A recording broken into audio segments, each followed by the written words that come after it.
Hello students, welcome to you all. So student, this is the seventh chapter of your history book. The chapter name is Civilizing the Native, Educating the Nation. तो students ये chapter उस समय का है जब यहाँ पर British rule हुआ करता था। तो उस समय कैसे देखिए उन्होंने सिविलाइजिंग द नेटिव यानी कि जो स्थानीय लोग हैं उनको सभ्य बनाना, एजुकेटिंग द नेशन और राष्ट्र को शिक्षित करना। तो इसमें हम पढ़ेंगे education system introduce by the British, कैसे उन्होंने यहाँ पर शिक्षा का प्रसार किया। In the earlier chapters, you have seen how British rule affected rajas and nawabs, pageants and tribals. तो देखिए इससे पहले के जो चैप्टर्स हैं उनमें आप पढ़ चुके हैं कि यहाँ पर जो ब्रिटिश रूल था, अंग्रेजों का शासन था, उन्होंने किस तरह से यहाँ के राजाओं को, नवाबों को, यहाँ के जो कृषक थे और जो यहाँ पर आदिवासी थे उनके जीवन को कैसे उन्होंने प्रभावित किया।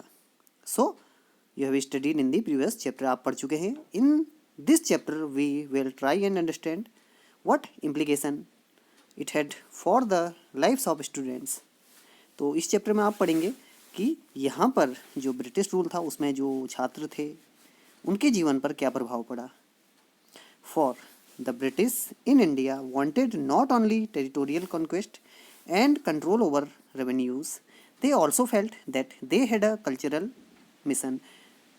तो देखिए यहाँ पर ब्रिटिश केवल यहाँ पर टेरिटोरियल कंक्वेस्ट नहीं चाहते थे और कंट्रोल ओवर रेवेन्यूज़, हालांकि इन पर उनका पहले से ही यहाँ पर कंट्रोल था, चाहे यहाँ की टेरिटरीज कहें हम या रेवेन्यू सिस्टम कहें, तो उस पर किसका था पूरा कंट्रोल, अंग्रेजों का। बट उन्होंने साथ ही ये महसूस किया कि उनका जो कल्चरल मिशन है वो भी पूरा होना चाहिए। They had to civilise the natives, तो इसके लिए उन्हें करना पड़ा, जो यहाँ के नेटिव्स थे, स्थानीय लोग थे, उन्हें सभ्य, चेंज देयर कस्टम्स, और चाहते थे वे उनके जो रीति रिवाज हैं उन्हें चेंज करना, एंड वैल्यूज़ जो उनके मूल्य थे। What changes were to be introduced, तो किस तरह के चेंजेस यहाँ पर शुरू किए गए, इंट्रोड्यूस्ड किए गए अंग्रेजों द्वारा। How were Indians to be educated, कैसे जो इंडियंस थे, भारतीय थे, उन्हें एजुकेटेड किया गया। Civilised and made into what the British believed were good subject, और देखिए ये वो चाहते थे यहाँ पे सबको सिविलाइज्ड करना, और किस तरह से उन्होंने इस ये जो एक सब्जेक्ट था, उनका एक विषय था, उसे किस तरह से उन्हें इम्प्लीमेंट करना था। The British could find not simple answer, तो देखिए इसका कोई उनके पास ऐसा पहले से आंसर नहीं था to this question. They continue to be debate for many years, many decades, और अगले काफ़ी दशकों तक, डिकेट्स क्या होता है, 10 साल का समय, तो आगे कई डिकेट्स में ये सवाल चलते रहे कि कैसे सिविलाइज करना है और कैसे यहाँ पर जो एजुकेशन है वो देनी है। So student first let's know how the British saw education, तो जो ब्रिटिश थे कैसे एजुकेशन को वो देखते थे। Let us look at what the British thought and did and how some of the ideas of education that we now take for granted involves in the last 200 years. In the process of this last 200 years, in the process of this inquiry, we will also see how Indians reacted to British ideas and how they developed their own views. तो देखिए पिछले जो 200 साल हैं जब यहाँ पर अंग्रेजों का शासन था, आपको पता होगा, तो यहाँ पर देखिए उन्होंने कई तरह के यहाँ पर नई नई चीज़ें इंट्रोड्यूस की, उन्हीं में से एजुकेशन भी एक थी, और उसमें जो इंडियन थे उन्होंने कैसा रिएक्ट किया वो भी आप पढ़ेंगे। And how they developed their own views, और कैसे उन्होंने अपना खुद का जो व्यूज़ थे, ओपिनियन थे, वो कैसे डेवलप किया। About how Indians were to be educated, कि कैसे इंडियंस को एजुकेटेड होना चाहिए, शिक्षा देनी चाहिए, तो इस बारे में हम चर्चा करेंगे। द ट्रेडिशन ऑफ ओरिएंटलिज्म, अब ओरिएंटलिज्म क्या होता है, ओरिएंटलिज्म यानी कि जो एक पुरानी जो सभ्यता होती है उसे बोला जाता है, जो पुरानी समय से ही चलते आ रहा है, तो उस तरह की यहाँ पर परंपरा थी। अब देखिए हुआ क्या, in 1783 a person named William Jones arrived in Calcutta, तो देखिए विलियम जोन्स कलकत्ता में आए, in 1783. He had an appointment as a junior judge at the Supreme Court that the company had set up. तो देखिए यहाँ पर इंडिया में उस समय जो कंपनी ने सुप्रीम कोर्ट इस्टेब्लिश किया था, सेटअप किया था, तो उसके ये क्या थे, जूनियर जज बनकर ये यहाँ पर आए थे. In addition to being an expert in law, Jones was linguist. अब लिंग्विस्ट क्या होता है, देखिए जोन्स लिंग्विस्ट थे. So linguist someone who knows and studies several languages. तो ऐसा व्यक्ति जो काफ़ी सारी भाषाएं जानता है और उन्हें पढ़ता है, सीखता है, उसे बोला जाता है लिंग्विस्ट. तो विलियम जोन्स भी काफ़ी भाषाएं जानते थे और सीख भी रहे थे, तो इसलिए उन्हें कहा गया linguist. He had studied Greek and Latin at Oxford. Oxford से उन्होंने क्या पढ़ी, Greek and Latin language. New French and English, और साथ ही वे फ्रेंच लैंग्वेज और इंग्लिश लैंग्वेज भी जानते थे. Had picked up Arabic from a friend, और देखिए अरेबिक उन्होंने अपने एक फ्रेंड से सीखी. And had also learn Persian, और साथ ही उन्होंने पर्शियन भी सीखी. इन this picture you can see William Jones learning Persian. तो यहाँ पर देखिए वो पर्शियन सीख रहे हैं. एट कलकत्ता, अब जब वो कलकत्ता पहुँचे 1783 में, ही begin spending many hours a day with pandits. तो यहाँ पर जो पंडित्स होते थे, जो शिक्षा देते थे धार्मिक, तो उनके साथ ये घंटों गुजारा करते थे. Who taught him the subtleties of Sanskrit language grammar and poetry. तो देखिए सबलेटीज क्या होता है, ये होता है उसकी जो बारीकियाँ होती हैं, यानी संस्कृत की जो बारीकियाँ होती हैं, तो उनको सीखा इन्होंने किससे, जो यहाँ पे पंडित थे, और साथ ही जो संस्कृत लैंग्वेज थी, ग्रामर थी और जो पोएट्री थी, उसका उन्होंने गहन अध्ययन किया. किसने, विलियम जोन्स ने. Soon he was studying ancient Indian text on law, philosophy, religion, politics, morality, arithmetic, medicine and the other science. और इसके अलावा देखिए उन्होंने यहाँ पर जब वो इंडिया आए, तो हालांकि संस्कृत भी उन्होंने पढ़ी, और साथ ही देखिए जो एंशिएंट इंडियन टेक्स्ट थे, जो भारतीय जो प्राचीन जो किताबें थी, चाहे वो कानून की हों, फिलॉसफी दर्शन शास्त्र हों, रिलीजन धार्मिक पुस्तकें हों, पॉलिटिक्स राजनीति से संबंधित किताबें हों, मॉरलिटी नैतिकता से संबंधित किताबें हों, अर्थमेटिक यानी कि अगर गणित से संबंधित, मेडिसन यानी कि यहाँ पर जो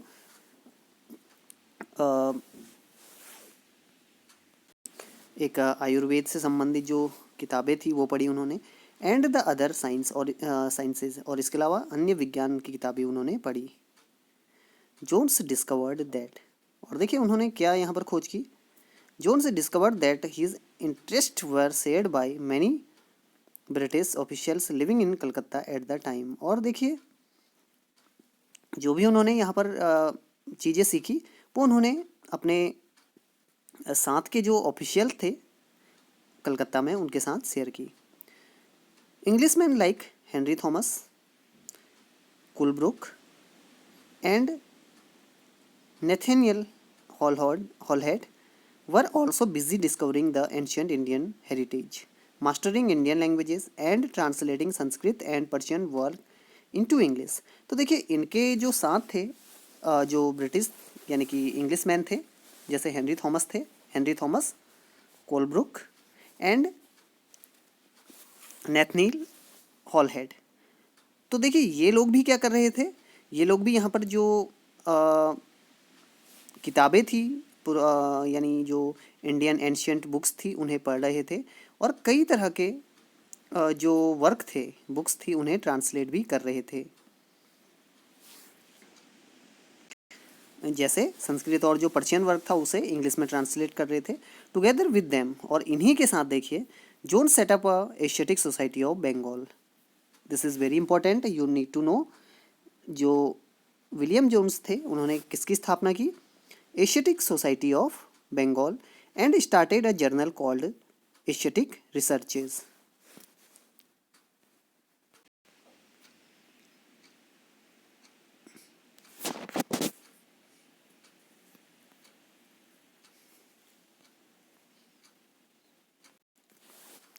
Jones and Coolbrook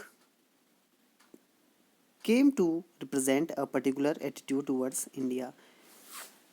they shared a deep respect for ancient cultures both of India and the west. तो देखिए उन्होंने जो यहाँ पर इंडियन कल्चर था, एंशियंट इंडियन कल्चर, चाहे भारत का हो चाहे वेस्ट का हो, उन दोनों को इन्होंने काफ़ी रिस्पेक्ट दी। इंडियन सिविलाइजेशन दे फेल्ट, जो इंडियन सिविलाइजेशन था, सभ्यता थी, तो उसके बारे में उन्होंने महसूस किया। Had attend it's glory in the ancient past, तो यानी कि उसका एक बहुत ही गौरवपूर्ण इतिहास है, पास्ट है।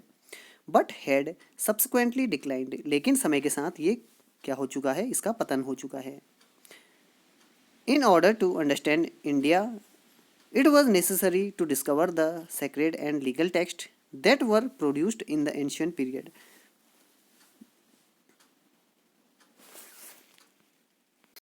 तो देखिए इंडिया को अच्छी तरह से जानने के लिए ये काफ़ी महत्वपूर्ण था कि इसकी जो सेक्रेड और लीगल टेक्स्ट हैं उनको डिस्कवर किया जाए।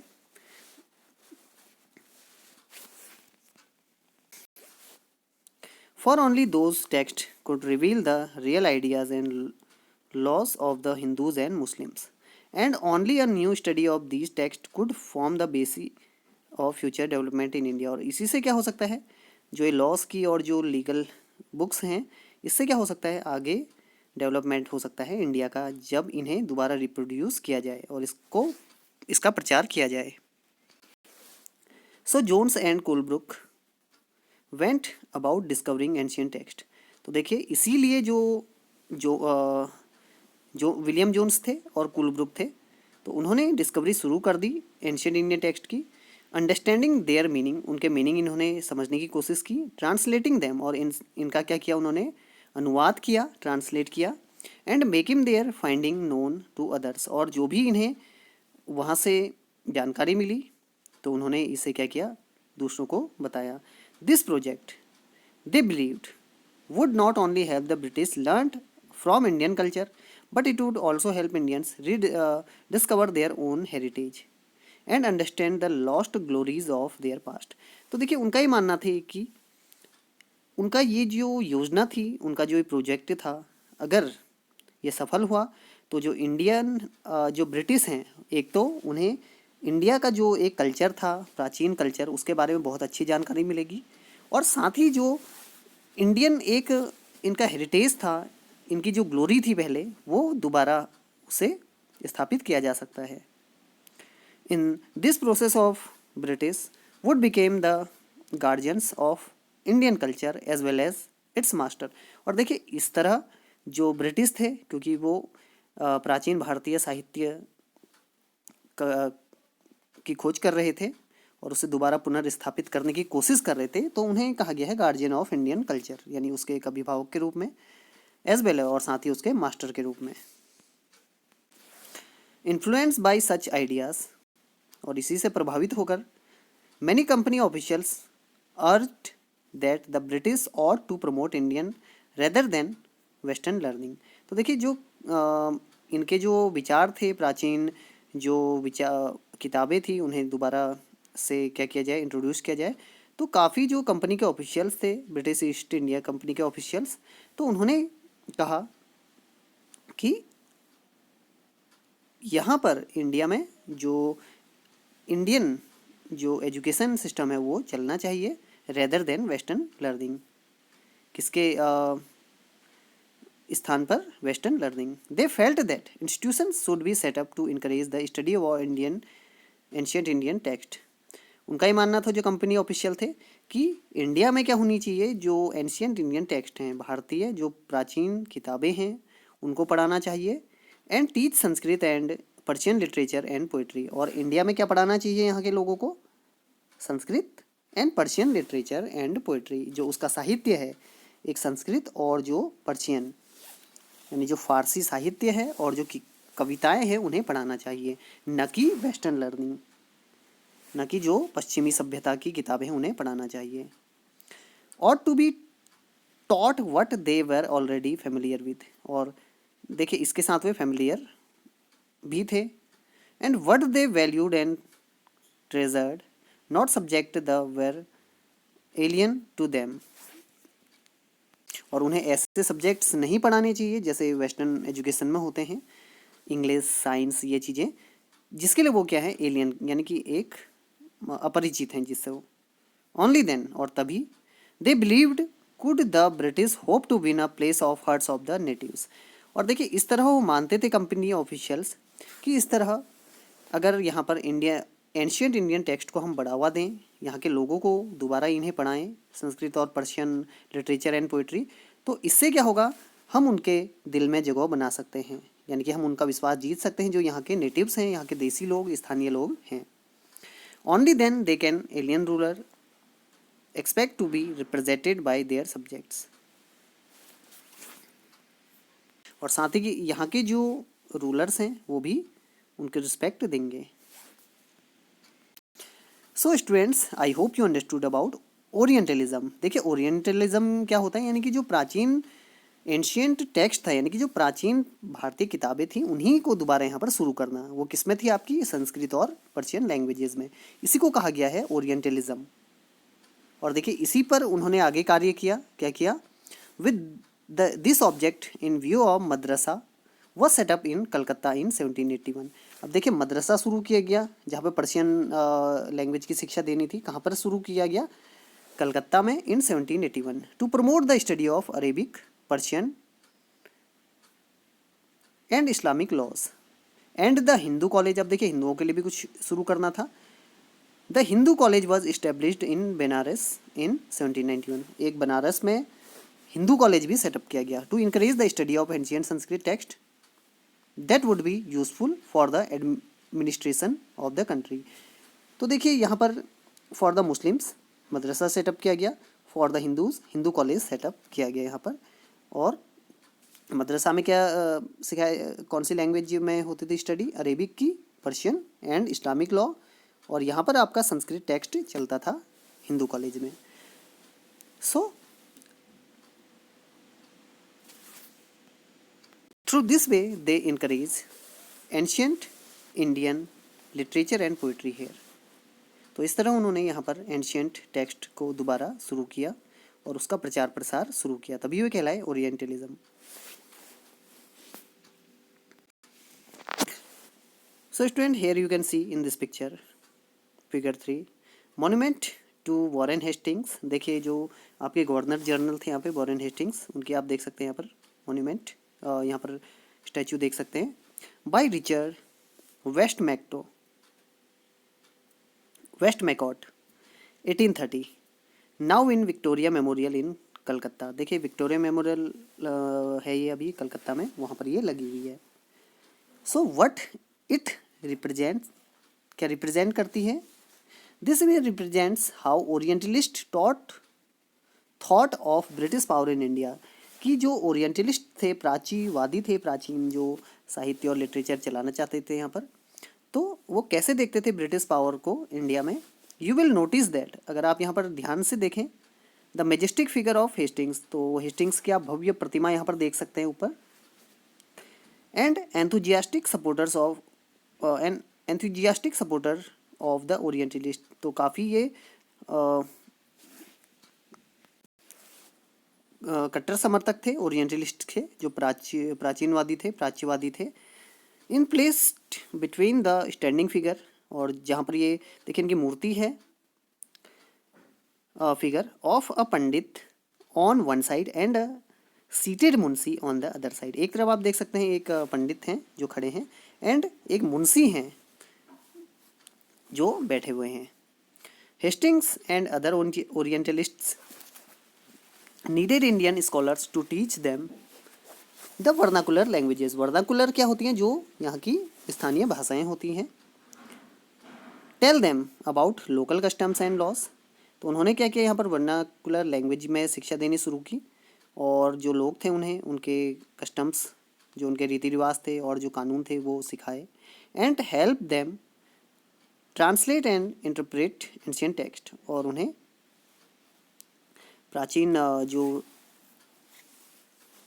साहित्य था उसे ट्रांसलेट करना भी सिखाया।